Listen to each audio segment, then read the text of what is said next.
સતી સીમંતીની ઘણા વર્ષો પહેલા આપણા ભારત વર્ષમાં ચિત્રવર્મા નામે એક રાજા થઈ ગયો. તે બહુ દયાળુ અને ધાર્મિક વૃત્તિનો હતો. તે દીન દુખીને અન્નદાન કે વસ્ત્રદાન આપતો, ગૌ બ્રાહ્મણની સેવા કરતો તથા પ્રજાને પણ પોતાના બાળકની માફક સાચવતો. આમ છતાં તેને એક પણ સંતાન ન હતું. આથી રાજા રાણી હંમેશા ઉદાસ રહેતા હતા. તેમના દિલને આ દર્દ કોરી ખાતું હતું.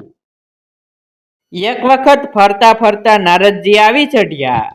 રાજા ચિત્રવર્માએ એમનું ભાવભીનું સ્વાગત કર્યું. નારદજીએ તેમના મોં પરની રેખામાં રહેલા દુઃખને પીસાણતા પૂછ્યું, રાજા, તારે કઈ વાતનું દુઃખ છે? રાજા બોલ્યો, મુનિરાજ, હું સર્વ રીતે સુખી છું, પણ મારે ઘેર શેરમાટીની ખોટ છે. મારા પછી મારી ગાદીનો વારસ કોણ થશે, એની મને ચિંતા સતાવ્યા કરે છે. નારદ બોલ્યા, રાજા, જો તારે સંતાન જોઈતું હોય તો યજ્ઞ કરાવો અને તેની પ્રસાદી રાણીને આપવી. તારી ઈચ્છા જરૂર પૂરી થશે.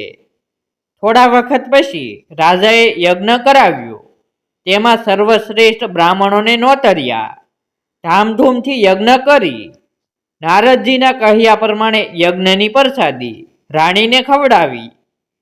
પૂરા 9 મહિને રાણીને પેટે રૂપાળી કન્યા અવતરી. રાજાએ કુંવરીના જન્માક્ષર બનાવવા તથા તેનું ભવિષ્ય જાણવા રાજજ્યોતિષીને બોલાવ્યા. તેમણે આવીને કુંડળી બનાવી અને કુંવરીનું નામ સીમંતીની રાખવા કહ્યું. રાજાએ તેના ભવિષ્ય વિશે પ્રશ્ન કર્યો. તેના જવાબમાં રાજજ્યોતિષીએ ખસકાતા જવાબ આપ્યો, 14 વર્ષ સુધી કન્યાનું ભવિષ્ય સારું છે. તેનું લગ્ન પણ ખાનદાન કુળના રાજકુંવર સાથે થશે. પણ શું? રાજાએ ચિંતાતુર થઈને પૂછ્યું. 14મા વર્ષે કુંવરી વિધવા બનશે? નહીં, ખોટી વાત. જોશી મહારાજ, ફરી કુંડળી કાઢીને ફરીથી જુઓ, ક્યાંક તમારી ભૂલ થતી હશે. રાજાએ વ્યાકુળ થતાં પૂછ્યું. જ્યોતિષીએ ફરી કુંડળી બનાવીને કહ્યું, મહારાજ, કુંડળીમાં જરાય ભૂલ નથી, પરંતુ તેના વૈધવ્ય યોગની સાથે સાથે સૌભાગ્ય યોગ પણ છે. તે વિધવા બનશે એમાં કોઈ મીનમેખ નથી, પરંતુ સાથે સાથે મહાદેવજીની કૃપાથી તેનો સુડી સાંદલો અખંડ રહેશે. આ સાંભળી રાજાને કંઈક રાહત થઈ અને તેણે જોશીને દક્ષિણા આપી વિદાય કર્યો. સીમંતીની જેટલી દિવસે ન વધે તેટલી રાત્રે વધવા લાગી. આમ કરતા તે 14 વર્ષની થવા આવી. તેના લગ્નની તૈયારીઓ થવા લાગી. ત્યારે સીમંતીના કાને ઉડતી વાત આવી કે પોતે 14 વર્ષે વિધવા બનવાની છે. આ સાંભળીને તે યાજ્ઞવલ્ક્ય ઋષિના પત્ની મૈત્રી પાસે દોડી ગઈ અને તેમના પગને પોતાના આંસુઓથી પખાળતા કહેવા લાગી, માં, મેં એવા તે શા પાપ કર્યા હશે કે મારે આ ભવમાં બાળ વિધવા થવું પડે? શું આનો કોઈ જ ઉપાય નથી? મૈત્રી તેને સાંત્વના આપતા બોલ્યા, બેટી, દરેક વાતનો ઉપાય હોય છે. તારી કુંડળીમાં ભલે ગમે તે લખાયું હોય, પણ જો તું 16 સોમવારનું વ્રત કરે તો તને જરાય વાંધો નહીં આવે. ભગવાન શંકર અને માતા પાર્વતી તારા ઉપર પ્રસન્ન થશે અને તારો સુડી સાંદલો અખંડ રાખશે.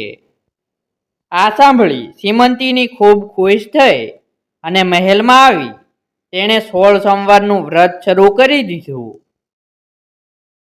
થોડા દિવસ પછી સીમંતીનીનું લગ્ન નેષદ દેશના રાજાના પૌત્ર ચિત્રાંગ સાથે થઈ ગયું. રાજા ચિત્રવર્માએ તથા રાણીએ તેને ખૂબ પહેરામણી આપી ભારે હૈયે સાસરે વિદાય કરી. સાસરે ગયા પછી સીમંતીનીએ સોમવારનું વ્રત ચાલુ રાખ્યું. પોતાના સૌભાગ્ય માટે તે રોજ શંકર પાર્વતીને પ્રાર્થના કરતી હતી. એક દિવસ સીમંતીનીએ તેના પતિ ચિત્રાંગ સાથે યમુના નદીના તીરે ફરવા ગઈ. સાથે પતિના કેટલાક મિત્રો પણ હતા. તેમના આગ્રહથી ચિત્રાંગ ઘોડીમાં બેસી નૌકા વિહાર કરવા તત્પર બન્યો. સીમંતિનીએ તેને ઘણો સમજાવ્યો, પણ તે માન્યો નહીં. આખરે સીમંતિની કિનારે બેસી રહી અને ચિત્રાંગ ઘોડીમાં બેસી મિત્રો સાથે ચાલ્યો ગયો. હોડી થોડેક જ દૂર ગઈ હશે ત્યાં અચાનક વાવાઝોડું આવ્યું અને હોડી હાલક ડોલક થતી ઊંધી વળી ગઈ. તેમાં બેઠેલા સૌ નદીમાં ડૂબવા લાગ્યા. સીમંતિનીએ આ દ્રશ્ય જોયું અને તેને હૈયામાં ફાળ પડી કે પોતાનો પતિ જરૂર નદીના પાણીમાં ડૂબી ગયો હશે.